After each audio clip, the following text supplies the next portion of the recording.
வேறு எதுவும் தேவையில்லை என்று நினைக்க வைக்கும் வல்லமை உண்மையான அன்பிற்கு மட்டுமே உண்டு.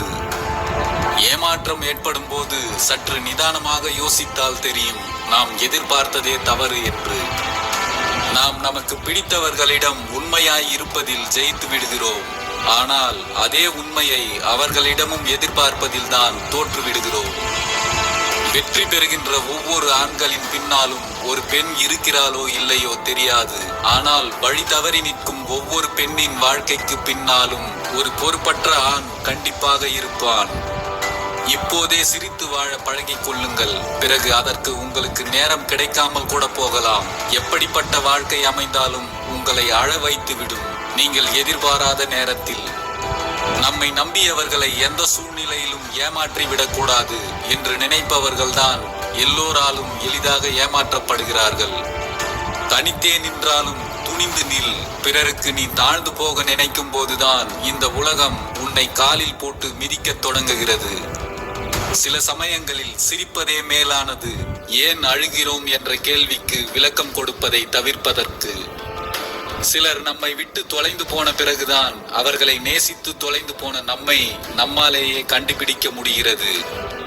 ஒருவரின் தகுதியை கண்டு வரும் சகவாசங்களில் உயிரோட்டம் இருப்பதில்லை. மாறாக நடிப்புகள் தான் அதிகம் நிறைந்திருக்கும். மன நிறைவு என்பது நம்மிடம் இயல்பாகவே இருக்கும் செல்வம். ஆடம்பரமும் அமைதியின்மையும் நாம் தேடிக்கொள்ளும் வறுமை. சில துரோகங்கள் வலியை விட ஆச்சரியத்தை தான் தருகின்றன. எப்படி இவ்வளவு சிறப்பாக நடித்து நம்மை ஏமாற்றினார்கள் என்று. அன்பை அள்ளி கொடுப்பவர்களை விட பணத்தை அள்ளி கொடுப்பவர்களையே இந்த உலகம் அதிகம் விரும்புகிறது. அறிமுகம் இல்லாதவர்களின் திறமை பாராட்டப்பட வைக்கிறது. அருகில் இருப்பவர்களின் திறமை பொறாமைப்பட வைக்கிறது. கவனமாக இருங்கள். இப்போதெல்லாம் ஆறுதல் என்ற பெயரில் உங்கள் ரகசியங்களை தெரிந்து கொள்ள விரும்புபவர்களே அதிகம். சிலருக்கு எப்படியும் புரிய வைத்து விட வேண்டும் என்று போராடாமல் எப்படி வேண்டுமானாலும் புரிந்து கொள்ளட்டும் என்று விட்டு விடுவதே மேலானது. உங்களை காயப்படுத்தியவர்களை எப்போதாவது கடந்து செல்ல நேர்ந்தால் சிறியதாக புன்னகைத்து விட்டு செல்லுங்கள். கன்னத்தில் அறைவதை காட்டிலும் அதுதான் அதிகம் வலிக்கும். தொலைந்தவர்களை தேடிச் செல்லலாம், ஆனால் தொலைத்துவிட்டு போனவர்களை நினைத்து கூட பார்க்காதீர்கள். யாராவது உங்களை வெறுக்கிறார்கள் என தெரிய வந்தால் நீங்களாகவே விலகிவிடுங்கள்.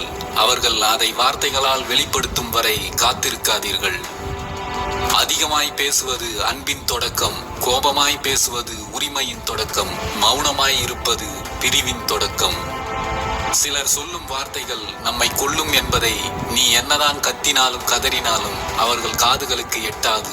அதை அவர்களே தன் அனுபவத்தால் உணராதவரை. வழி சொல்ல தெரிந்த யாரும் நமக்கு வழி சொல்ல போவதில்லை.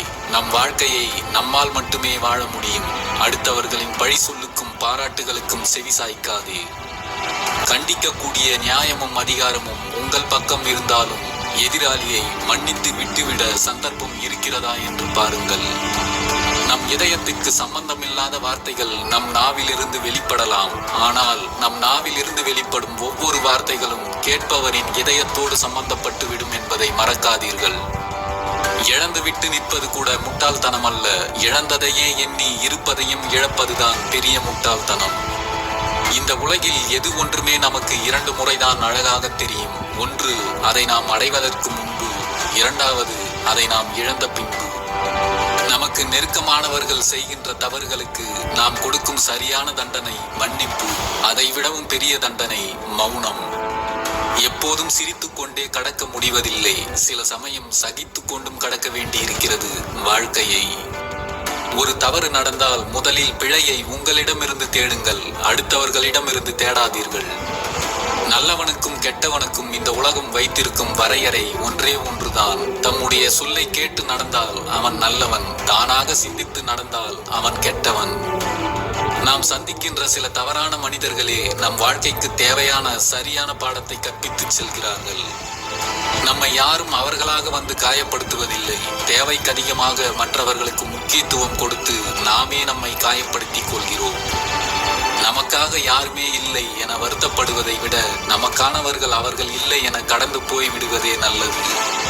சில உறவுகளிடம் யோசித்து பேச வேண்டிய காலம் போய் பேசவே யோசிக்க வேண்டிய காலத்தில் வாழ்ந்து கொண்டிருக்கிறோம். ஒரு இடத்தில் நீ அவமானப்படுத்தப்பட்டால் அங்கிருந்து நிரந்தரமாகவே விலகிவிடு. அன்பு, பாசம் என மீண்டும் சேர்ந்து நின்றால் உன் அவமானங்கள் நிரந்தரமாகிவிடும் என்பதை நினைவில் வை. அன்பை வாரி வழங்குவதில் கொடைவள்ளலாக இருப்பவர்கள்தான் ஒருவரின் அன்பை எதிர்பார்க்கும் போது பிச்சை எடுப்பது போல் ஆகிவிடுகிறது. சந்தோஷம் என்பது மற்றவர்கள் முன் சிரிப்பது மட்டுமல்ல, தனிமையில் அழாமல் இருப்பதும் தான். மீண்டும் கிடைத்து விடாதா என்று ஏங்கும் அளவிற்கு எல்லோருடைய வாழ்க்கையிலும் ஏதேனும் ஒரு இழப்பு இருக்கத்தான் செய்கிறது. உதட்டளவில் மட்டும் உள்ள உறவுகளிடத்தில் உங்கள் உரிமைகளுக்கும் ஓர் எல்லை உண்டு என்பதை மறந்து விடாதீர்கள்.